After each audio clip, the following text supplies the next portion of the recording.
Well, good evening. Welcome to Upper Egypt. This is day 6, special stage 7 of the 12th Pharaohs Rally, round 5 of the FIA World Cross Country Cup. And these are the temples of Philae, close to the Aswan Dam, at the top of Lake Nasser, the greatest man-made lake in the world. This is Elephantine Island, 3,000 years old, one of the first settlements in this part of Upper Egypt. Cave tombs, temples, and this splendid beauty of ancient Egypt. Backdrop to the rally. This is Lake Nasser, 500 kilometers long, formed by the Aswan High Dam, which opened in 1971, a dam that's 40 meters high, almost a kilometer wide, with 12 turbines that generate 21 million kilowatts of power. A lot of problems when the lake flooded the valley back in the 70s. 60,000 people had to be evacuated. A lot of temples, including those at Aswan and at Abu Simbel, had to be moved up. But now a home for wildlife, otters, crocodiles, water snakes, and of course fishermen. So much for the scenery. What's happened in the rally today? Well, it's been another of these days where everything has changed dramatically.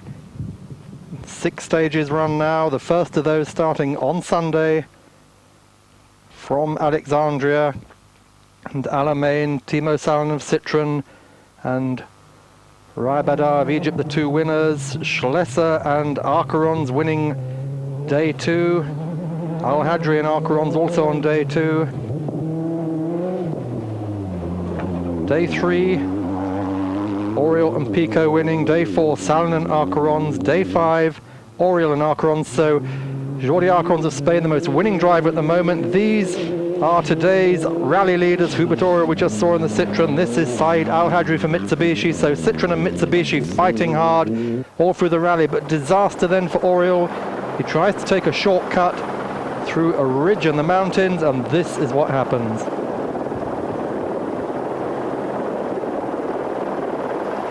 So Hubert Auriol, the man who's been leading for the last 3 days, out of the rally, the car irretrievably stuck, and very fortunate for him and co-driver Gilles Picard not to fall over this 10-meter drop. So that Citroen is there tonight for the taking, and if you can get out there quickly.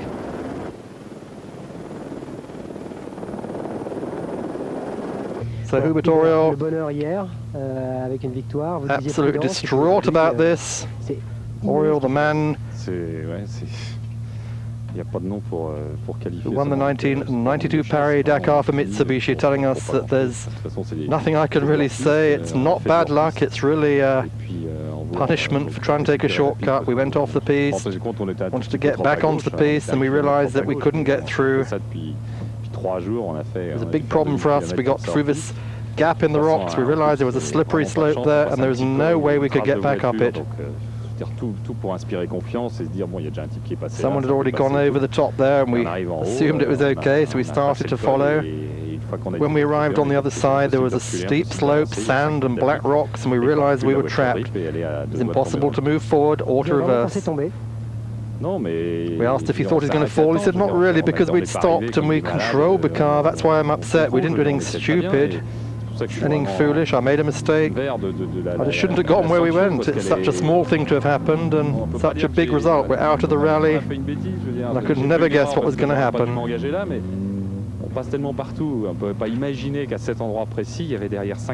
asked if it was a navigation mistake. He said no. He said Gilles Picard's done a great job on this. It's a decision we both took to try and take a shortcut. It's our fault. I drive the car. It's my decision in the end. So it was soft sand, stones, really bad ground. You just can't imagine how bad it was. You couldn't stand up on it. The car started sliding. When we tried to move the car, it got stuck again, firmly wedged on top of these rocks.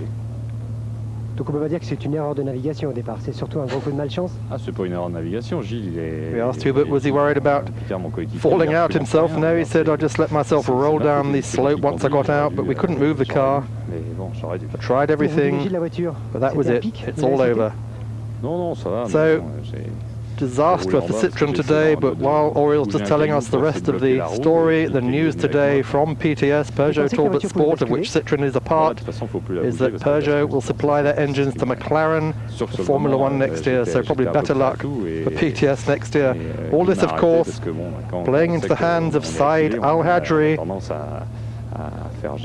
the Desert Prince, the man from Qatar, who takes the lead for Mitsubishi now. It's the raid he won in 1985 for Rothman's Porsche. He is now leading today for Rothman's Mitsubishi at the expense of this man, Hubert Auriol, Mr. Africa, the man who was born in Ethiopia and has come to love and win in Africa. So Saeed Al-Hajri arriving at Aswan at the final checkpoint.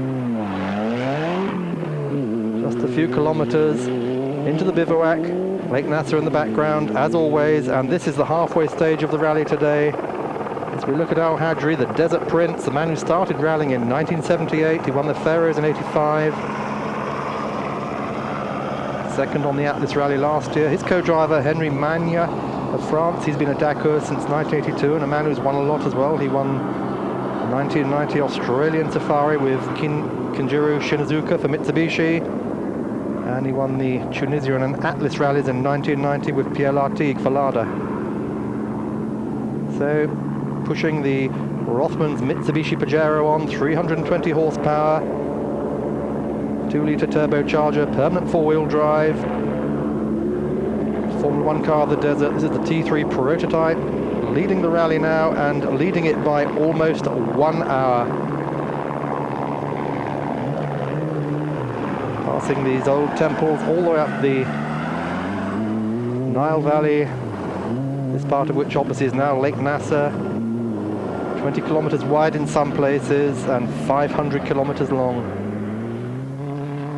As we said last night, one of the only two man-made features that can be seen from the moon, the other being the Great Wall of China. So Saeed Al-Hajri and Henry Mann pushing on now.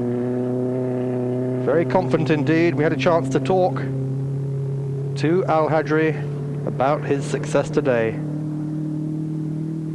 Al-Hajri, yesterday you were so disappointed.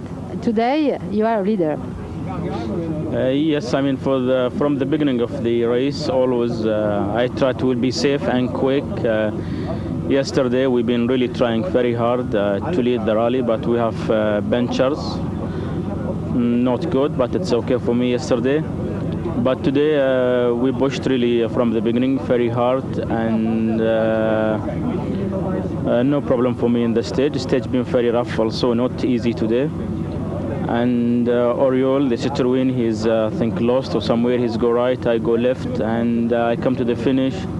He's not there, and I know I win the stage and I lead the rally now. Yeah. When did you know that Auriol was out?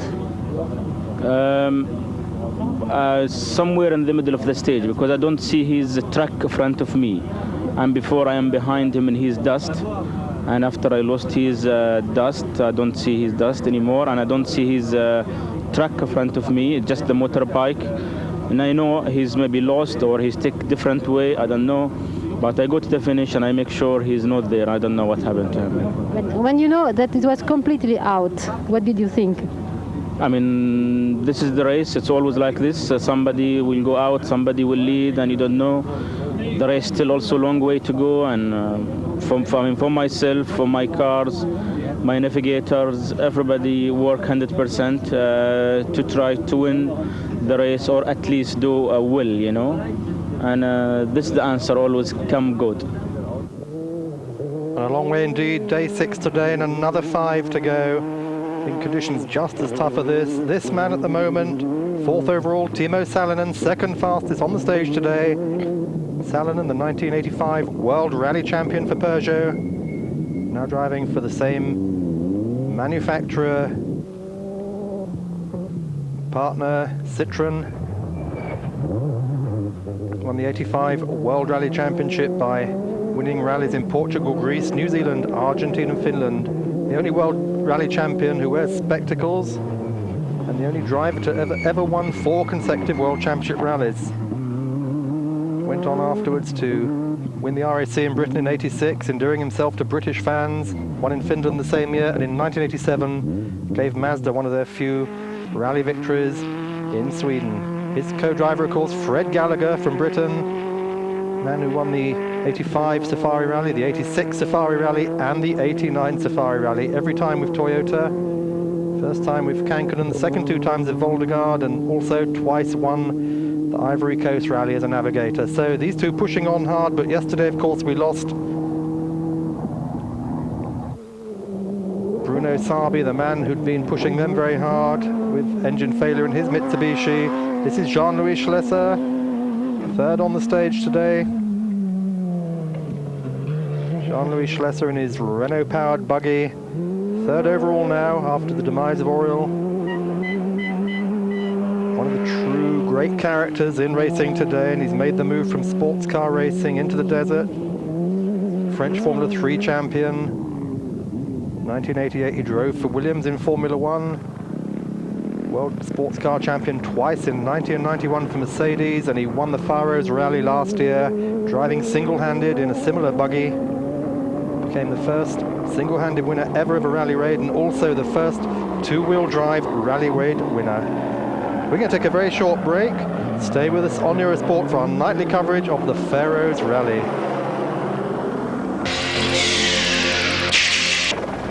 Welcome back to Eurosport. This is Mark Cole on day 6 of the Pharaohs Rally, looking at these old pylons of the temples of Upper Egypt, 3,000 and more years old.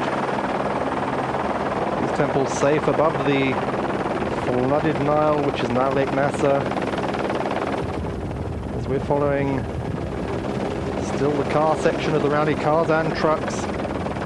Just saw Jean-Louis Schlesser, third today, driving with Philippe Monet, incidentally, another single-handed man, single-handed round-the-world sailor who won the Paris-Cape Town Rally in '92 with Hubert Auriol.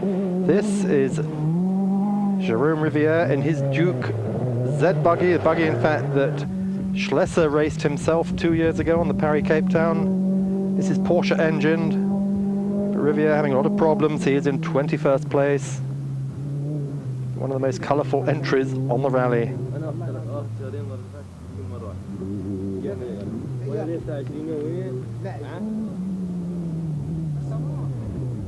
So Rivière, having raced Toyotas and Range Rovers in the past, he's a long-time Dakar, long-time Pharaohs Rally runner, but still, like most of the people here, looking for those elusive first wins in rally raiding. Sponsored by Duc de Bourgogne, one of the biggest chicken manufacturers in France.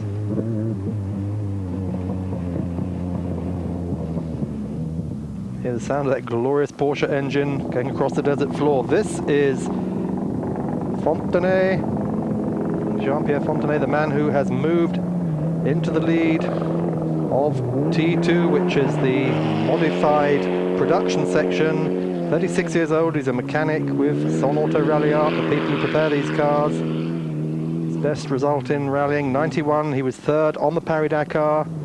So this car with slightly less power, 240 horsepower than the prototypes, doing a great job. Fontenay, in fact, today moving up into 6th place overall, right behind Pierre Lartigue, chasing Lartigue hard. He was 7th on the stage, and he has got a safe run now, I think, because Michel Gambillon of Nissan is out with a broken turbo on his Patrol, and Duarte Guedes, also of Nissan, in his Turano, is out today. So his two principal challengers have gone. We had a chance to talk to Fontenay when he arrived in Aswan. He said, I don't really worry about the overall classifications. I'm 6th tonight, it's okay. What I'm fighting for is the T2 category. At the beginning it was fun, there were some attacks from the Nissans, but now we've just got to keep going. So there's no competition really at the moment. The shame is that we're only halfway through the rally, and I wish we could get more forward. We're going to have to try to drive gently to reach the arrival. 6 days of this, he said it's hell. I've got 4 hours in my closest opponent. It's never enough, but it gives me time to take care and drive gently. I'm not fighting for first place now, I'm just doing my own race really against the terrain. Racing myself. So great performance by Fontenay. As we see Salvador Serbia. Also for Mitsubishi, this man leading T1, which is the completely standard section of the rally.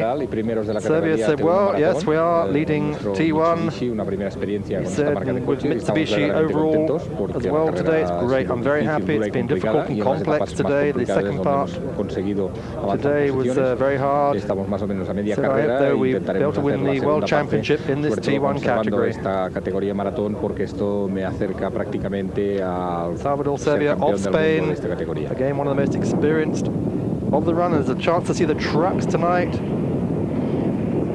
This is Belichet, Bonvan and Andre in their Mercedes. They are tonight first in the truck section.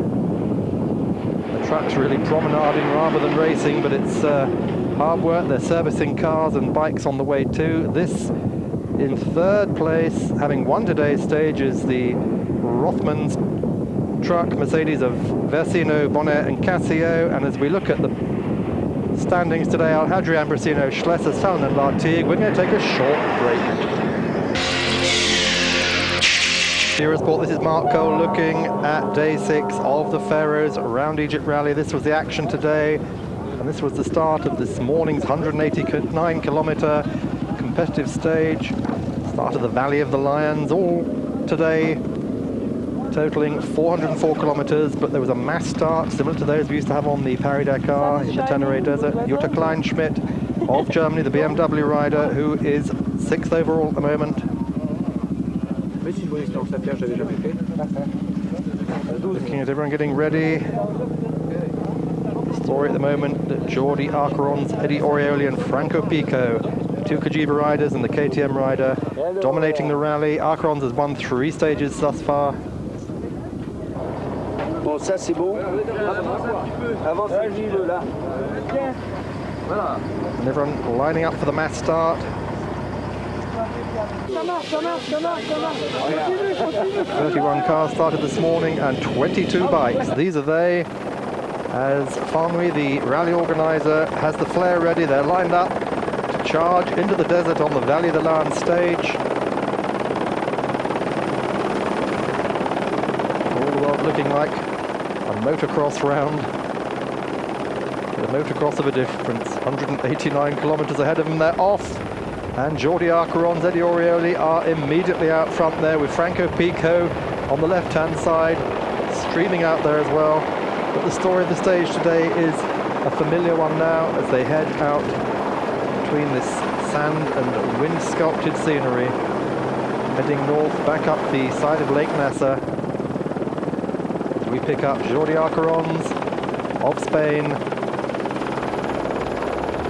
and Eddie Aurioli of Italy, riding together as they have done the last 3 days. They're Cagiva teammates on these Cagiva 750s. These bikes, incidentally, with the big off-road Ducati engines, both of them prototypes, not the sort of bike you can go into a local bike shop and buy. And Arcarons is first today, with Aurioli second, and tonight they are just 3 minutes 57 seconds apart, first and second in the rally. Number 3 there on the Lucky Strike bike is Arcarons, and number 2 behind him, or alongside him most of the time, following in wheel tracks.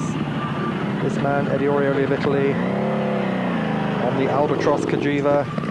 He won the Paris-Dakar in 1988, he won it again in 1990.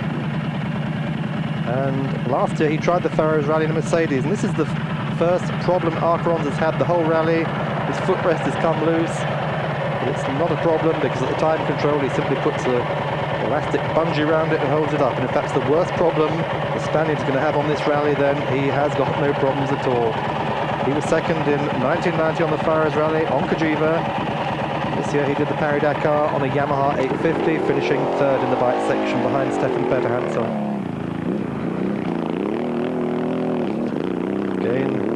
Ubiquitous Lake Nasser in the background as we look for Franco Pico on the number 1 KTM, Milan Dentist, third today as he has been all the rally.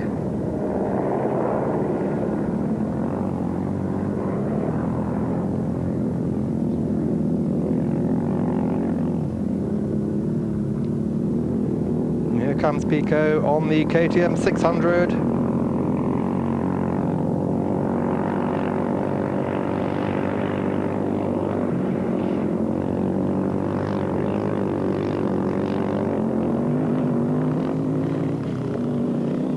This dust and rocks is always a problem for the bikes, but the bike's surprisingly few punctures this year. We've had, I think, only 3 reported over the last 6 days, whereas the cars have been absolutely plagued by them.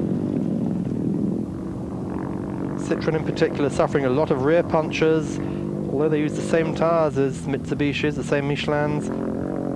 The weight distribution is different in the cars, and it's put a lot of pressure on the back of the cars. This is Jutta Kleinschmidt, the BMW racer who has also tried car racing. She raced at Spa in the 24 hours at a BMW last year. Some success, finishing the race in a BMW, but here on the rally she is riding not a BMW but a KTM LC 4600. Got a big wobble on there on the sand. That's the sort of conditions this dust can make today, but she's riding into it, not backing off, getting through there. Obviously a bit worried she was going to get stuck. She took a shortcut across what looked like quicksand and had to keep the power on to get through it. She's learned a lot over the years. In 1992, you may remember, she finished the Paris-Cape Town rally with 2 broken bones in one of her legs. Rode much of the rally with Patricia Smith. The other German lady in desert raiding. As we're looking now at Eric Belfouad, Paris ex-Formula 3 driver. He's on his first bike race this year in the Pharaohs Rally, riding a Honda Diaxra.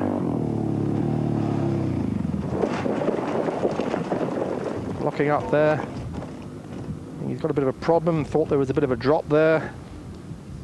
Stalls the bike, gives it a good kick to get it going again. Off he goes. Perhaps a little bit overcautious. As we said, it's his first bike ride on a competitive event. After 6 days so far, no reason he won't make the next 5. Jordi Acaron's leading in, Auriol, Pico, Montebelli and Marmiroli coming up next. Rabada of Egypt on his Honda XR 650 passing through. The man who won the first stage on Sunday. At the moment running in 12th place overall. This man is Raymond Loiseau on a BMW 100 RS. You can tell by the noise. He's a Paris policeman, and he's been raiding for years. He assisted Hubert Auriol and Gaston Rai in their winning days in the Paris-Dakar. Gianni Maletti of Italy on a Kawasaki KL X650. One of the last in the classification. So that is the bike story today. No change at the top, but the cars, as we saw, a very, very dramatic day indeed. So everyone safely into a Swan, 22 bikes making it out of the 22 that started. And on the car side, 31 started, 27 finished. Tomorrow, it's Aswan to Hurghada on the Red Sea. Eurosport will be there. See you then.